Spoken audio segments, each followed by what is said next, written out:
جب آپ پہ کوئی ایف آئی آر ہوتی ہے اس کے بعد جو ہے آپ کو مجسٹریٹ کے سامنے پیش کیا جاتا ہے، جب آپ کا یا تو جو مجسٹریٹ ہے وہ آپ کو جوڈیشل کر دے گا، یا پھر دوبارہ 1 2 4 دن کا جو ہے وہ دوبارہ پولیس کو جو ہے آپ کا ریمانڈ،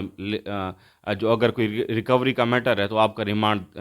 دے دیا جائے گا پولیس کو، کہ پولیس پولیس جو ہے اپنی وہ تفتیش کمپلیٹ کرے۔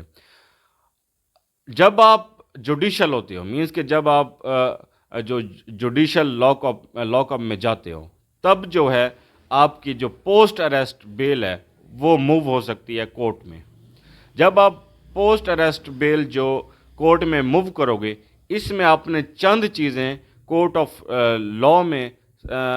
ثابت کرنی ہوں گی، اور چند چیزوں پہ کورٹ آف لا کو سیٹسفائیڈ کرنا ہوگا کہ آخر آپ کو یہ ضمانت کیوں دی جائے۔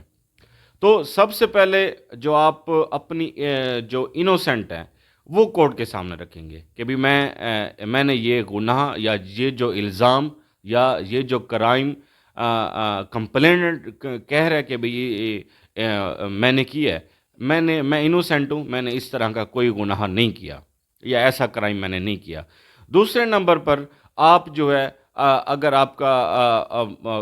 جو سابقہ ریکارڈ بالکل بھی نہیں ہے تو یہ بھی ایک گراؤنڈ ہے، یہ بھی آپ کورٹ آف لا کے سامنے رکھو گے کہ بھی میں نے نہ پہلے کی زندگی میں اس طرح کا کوئی گناہ کیا ہے، نہ اب میں نے اس طرح کا گناہ کیا ہے، اور نہ ہی ایسے گناہ کرنے کی انٹینشن میری ان فیوچر ہے۔ دوسرے نمبر پر آپ جو کورٹ آف لا میں جو اپنا موقف رکھو گے وہ یہ رکھو گے کہ بھی میں ایک انوسینٹ ہوں، اور جوڈیشل لاک اپ کے باہر آنے کے بعد میں جو پروسیکیوشن کی جو ایویڈنس ہے اس کو ٹیمپر نہیں کروں گا، مینس کہ اس میں کوئی رد و بدل یا اس کو کوئی کسی طرح سے الٹرنیٹ جو ہے یا کسی طرح سے جو اس ایویڈنس کو الٹر نہیں کروں گا۔ اس گراؤنڈ پہ بھی آپ کو جو ہے اگر آپ کورٹ آف لا کو سیٹسفائیڈ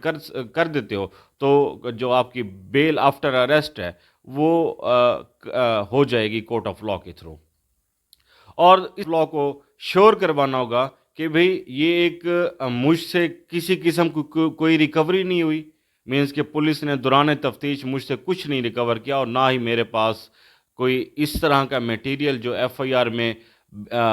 آر کی باڈی میں بیان کیا گیا ہے، مجھ سے ایسا کچھ ریکوری نہیں ہوئی۔ تو اس گراؤنڈ میں بھی آپ کو جو ہے جو کورٹ آف لا ہے وہ آپ کی جو پوسٹ اریسٹ بیل ہے وہ آپ کی منظور کر دے گی، اور یا پھر آپ کو الاؤ کر دے گی کہ بھئی اس کو برضمانت میں اتنے شورٹی بانڈ پہ میں اس کو چھوڑ رہا ہوں، کورٹ آف لا جو ہے۔ اور اس سے آگے آپ کورٹ آف لا کو سیٹسفائیڈ کرو گے کہ یہ ایک فردر انکوائری کا کیس ہے، مینس کہ ملزم کو یا مجھے لامحدود ٹائم کے لیے جو لاک اپ میں نہیں رکھا جائے گا، یہ میرے رائٹ ٹو لائف جو مجھے کانسٹیٹیوشن دیتا ہے اس کی خلاف ورزی ہوگی۔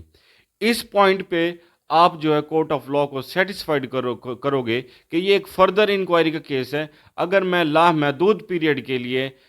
جو ہے وہ جیل میں رہا اور اس کے بعد میری بے گناہی ثابت ہوئی شہادت کے بعد، تو جو پیریڈ جو دورانیہ میں جیل میں جو ہے رہوں گا، اس کا جو ازالہ ہے وہ نہیں ہو سکتا۔ تو اس بنیاد پہ بھی جو کورٹ ہے، کورٹ آف لا ہے، آپ کی جو پوسٹ اریسٹ بیل ہے اس سے الاؤ کر دے گی۔ تو امید ہے کہ میں جو آپ کو ضمانت کے بارے میں بتا رہا ہوں ضرور آپ کو سمجھ آیا ہوگا، اور یہ جو پری اریسٹ بیل اور پوسٹ اریسٹ بیل دونوں میں ہی جب آپ کو بیل کورٹ آف لا کے تھرو الاؤڈ ہوتی ہے تو آپ کو جج جو ہے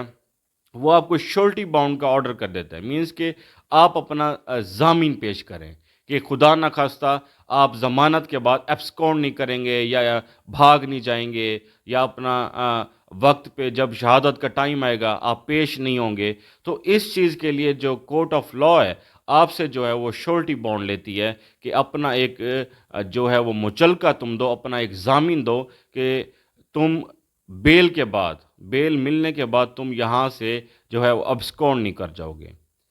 تو امید ہے ضرور سمجھ آیا ہوگا آپ کو بیل کے بارے میں۔ اگر کسی کا کوئی سوال ہے یا کوئی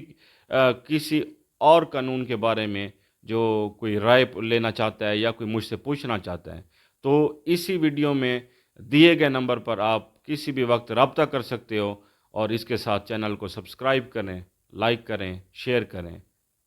اللہ نے کے بعد